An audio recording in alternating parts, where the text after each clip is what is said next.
Olá, boa noite. Este é o Notícias 24 Horas. Hoje faremos o resumo do dia 15 de junho de 2021, terça-feira, logo após a vinheta.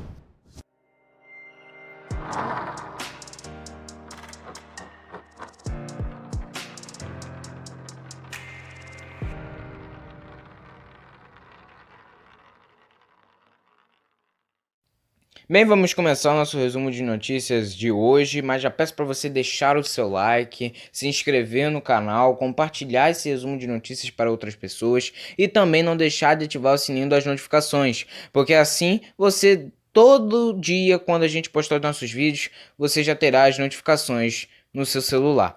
Vamos começar o nosso resumo de notícias com o número da Covid e com a vacinação no país. Hoje o Brasil registrou 2.760 mortes por Covid-19 nas últimas 24 horas, totalizando nesta terça 491.164 óbitos desde o início da pandemia. É o maior número de óbitos registrados em um único dia desde 5 de maio, quando chegou a 2.791. Com isso, a média móvel de morte nos últimos 7 dias chegou a 1.980.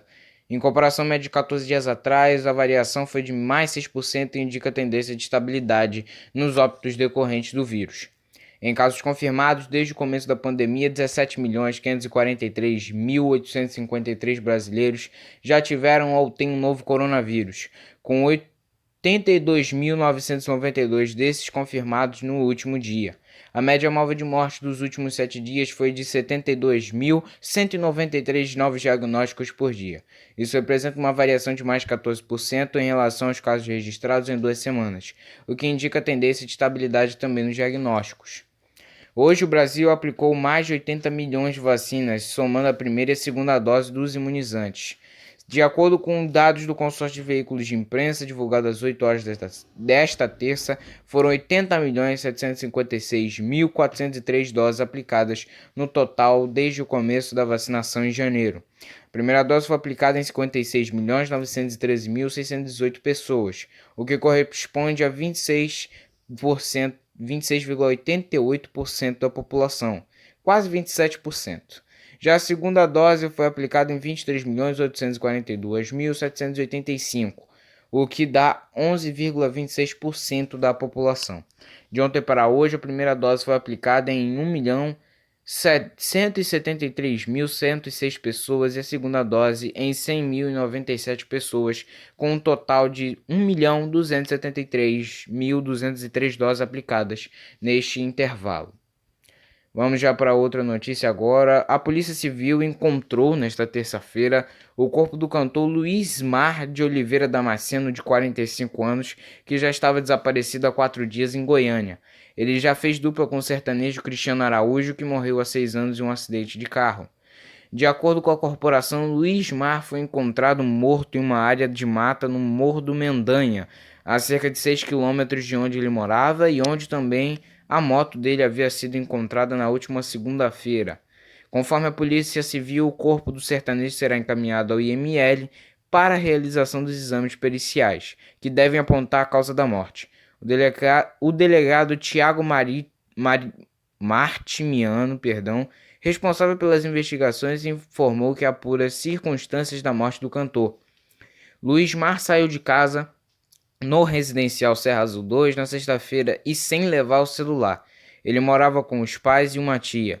Segundo a designer gráfica Diane Bennett, ex-mulher de Luiz Mar, o músico faria um show no último sábado, mas ele também não compareceu no local do show.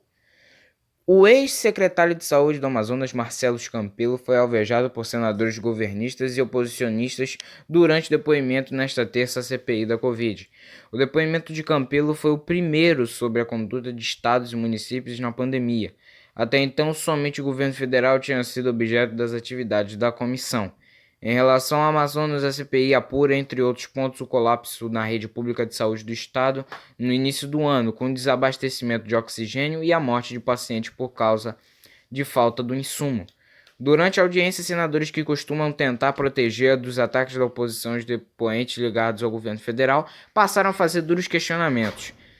Por exemplo, o vice do governo, o senador Marcos Rogério, do Democratas de Roraima, chegou a dizer que houve crime de responsabilidade por parte do governo amazonense ao não firmar com antecedência um novo contrato com a empresa White Martins, fornecedora de oxigênio. Mas quando é ligado ao Bolsonaro, esse bando de cambada começa a proteger, dizer que os senadores estão intrigando, que estão fazendo não sei o que lá. Aí chega uma pessoa que não tem nada a ver com isso, sendo que a culpa foi toda do Ministério da Saúde do governo federal. Uma pessoa totalmente que pode ter culpa sim também, que a gente não vai tirar a culpa de ninguém aqui de dentro, porque todo mundo é culpado, todo mundo tem seus nove dentro aqui. Mas quando não é ligado ao governo, aí eles começam a virar os senadores dos bonzinhos também. Começa a cobrar, começa a fazer um monte de questionamento, perguntar, falar por que não fez isso, por que não fez aquilo. É uma falta de vergonha na cara mesmo desse bando de canalha, sabe? É inacreditável, inadmissível que um esporre desse faça isso. Não dá nem para engolir uma coisa dessas. O diretor da Agência Nacional de Energia Elétrica, a ANEEL, André Pepitone, afirmou nesta terça-feira que a crise hídrica enfrentada pelo país neste ano já permite estimar uma alta de pelo menos 5% nas contas de luz em 2022. A agência também prepara mudanças que devem encarecer a conta de luz nas próximas semanas, incluindo o aumento de mais de 20% na bandeira tarifária mais alta, que está em vigor atualmente e já adiciona R$ 6,24 na conta para cada 100 kWh consumidos ao mês. O aumento dos preços da energia tem relação com o maior acionamento das usinas termoelétricas, que são as mais caras, para suprir uma queda de geração das usinas hidrelétricas. O Brasil enfrenta a pior estiagem dos últimos 91 anos, segundo o governo. Abre aspas. O número que o Ministério de Minas e Energia tem usado publicamente é que vamos ter um custo adicional de 9 bilhões de reais de janeiro a novembro de 2021 até abril. Até abril já se gastou 4 bilhões adicionalmente. Isso vai ter impacto adicional na tarifa de 5% em 2022. Fecha aspas, explicou Pepitone. O governo federal decidiu antecipar os pagamentos da terceira parcela do Auxílio Emergencial 2021 para o público inscrito via canais digitais e do Cadastro Único. O novo calendário foi publicado nesta terça no Diário Oficial da União. Os pagamentos irão começar já nesta sexta-feira 18 e os saques em dinheiro serão liberados a partir de 1º de julho. Pelo calendário anterior, o crédito em poupança digital só iniciaria no dia 20, com saques a partir do dia 13 de julho. Abre aspas, a mudança mais significativa será para os nascidos em dezembro, que passam a ter direito à terceira parcela ainda em junho, no dia 30. Quase no último dia do mês, se não é no último dia do mês, porque eu ainda não tenho bem o panorama aqui do calendário. Mas eu acredito que deve ser o último dia do mês de junho. Junto com quem faz aniversário em novembro. Antes, quem nasceu no último mês do ano receberia em 21 de julho, destacou o Ministério da Cidadania. A Polícia Federal pediu nesta terça-feira ao Supremo Tribunal Federal que as investigações da Operação Androantos sobre esquemas de comercialização de madeira extraída ilegalmente da Amazônia em tramitação na Justiça Federal no Pará e no Amazonas sejam concentradas no próprio Supremo Tribunal Federal.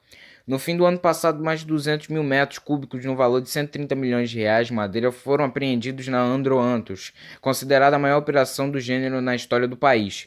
De acordo com a PF, o motivo do pedido são as relações que essas apurações no âmbito da Justiça Federal do Pará e do Amazonas têm com o inquérito aberto no Supremo sobre o mesmo assunto, que envolve o ministro do Meio Ambiente, Ricardo Salles, e cuja relatora é a ministra Carmen Lúcia. O inquérito que envolve Salles tramita no Supremo porque ele é ministro. Nessa condição, tem foro privilegiado no STF. Com isso, somente a relatora, nesse caso a Carmen Lúcia, pode autorizar diligências da PF e determinar prazo de investigação, por exemplo. O ministro Nunes Marques, do Supremo Tribunal Federal, concedeu nesta terça-feira ao ex-governador do Rio de Janeiro, Wilson Witzel, o direito de não comparecer à CPI da Covid. A convocação de Witzel foi aprovada em 26 de maio e o depoimento do ex-governador está marcado para quarta-feira, 16, ou seja, amanhã. A TV Globo, Wilson Witzel afirmou que irá à comissão. Pela decisão de Nunes Marques, Wilson Witzel poderá ficar calado, não precisa assumir compromisso de dizer a verdade, pode ser acompanhado por um advogado. Na decisão, Nunes Marques afirmou que a CPI convocou Witzel para esclarecer fatos sobre os quais já é alvo da justiça, o que demonstra a condição de investigado. Abre aspas, a comissão parlamentar de inquérito dentro do poder de investigação que lhe é conferido poderia convocar o paciente Witzel em questão para contribuir com variados fatos apurados. Entretanto, a convocação limitou-se aos exatos fatos já investigados, fecha aspas, escreveu Nunes Marques.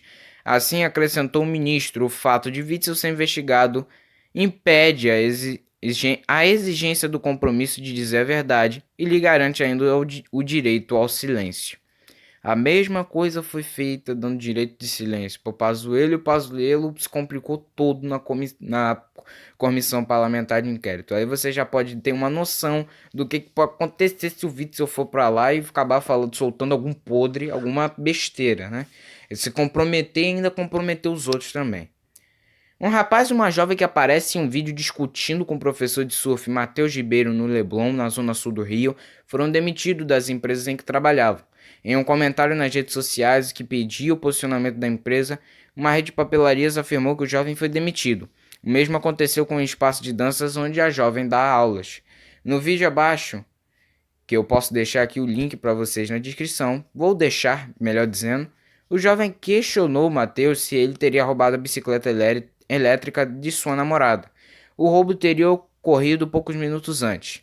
Esse caso é investigado pela 14ª DP do Leblon.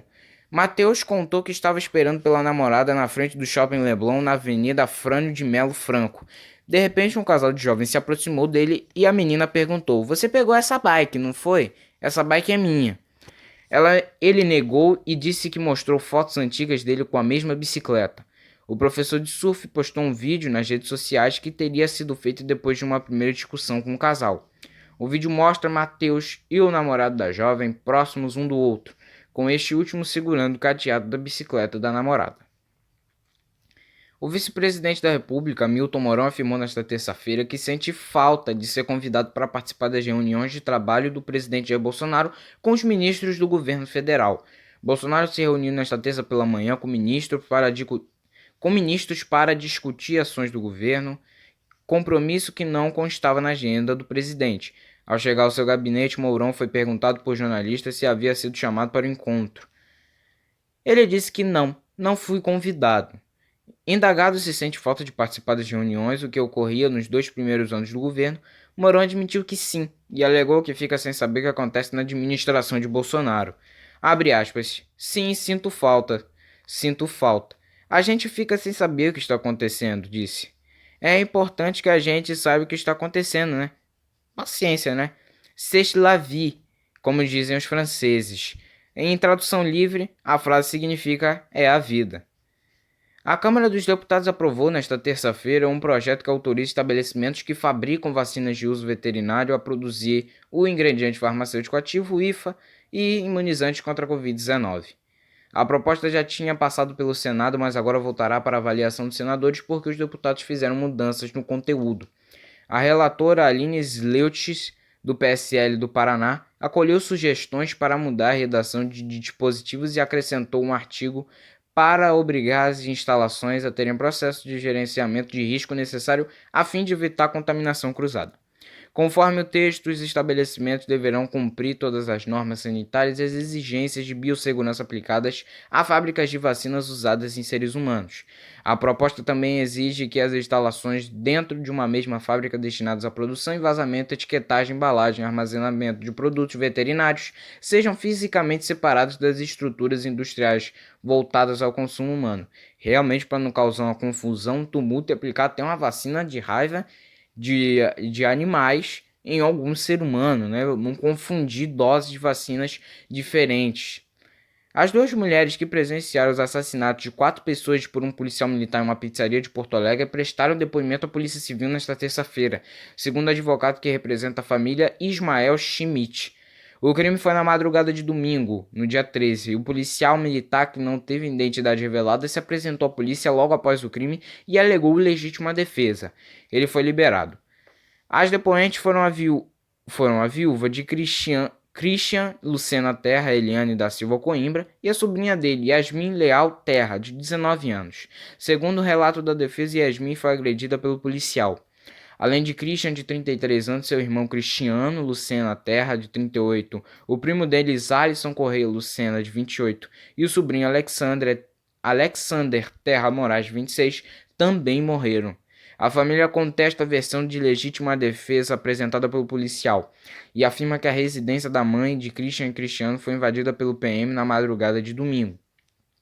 Um carro-bomba explodiu na tarde desta terça-feira num batalhão do Exército Nacional da Colômbia na cidade de Cúcuta. Há feridos, segundo a imprensa local. Fontes militares confirmam ao jornal El Tiempo que um veículo carregado de explosivos foi detonado dentro da instalação. Um suspeito relacionado à ação foi detido.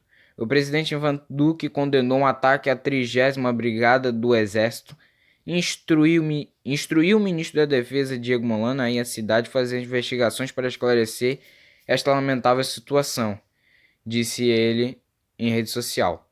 Bombeiros e polícia estão no local para atender as vítimas.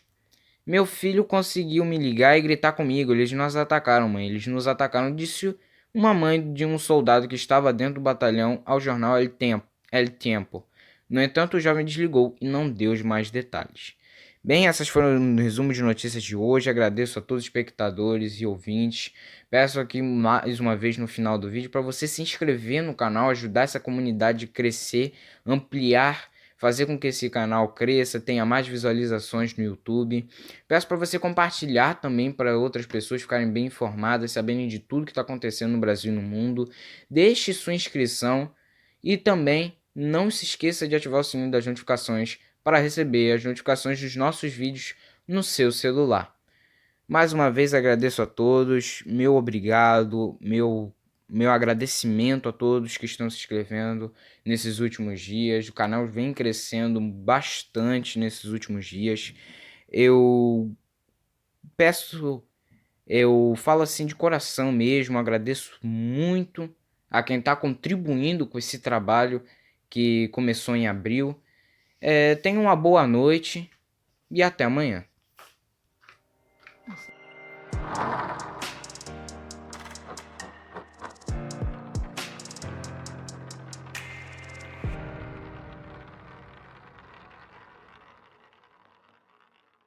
Na Orama tem assessores de investimento que pensam em tudo, para quem não tem tempo de pensar em nada.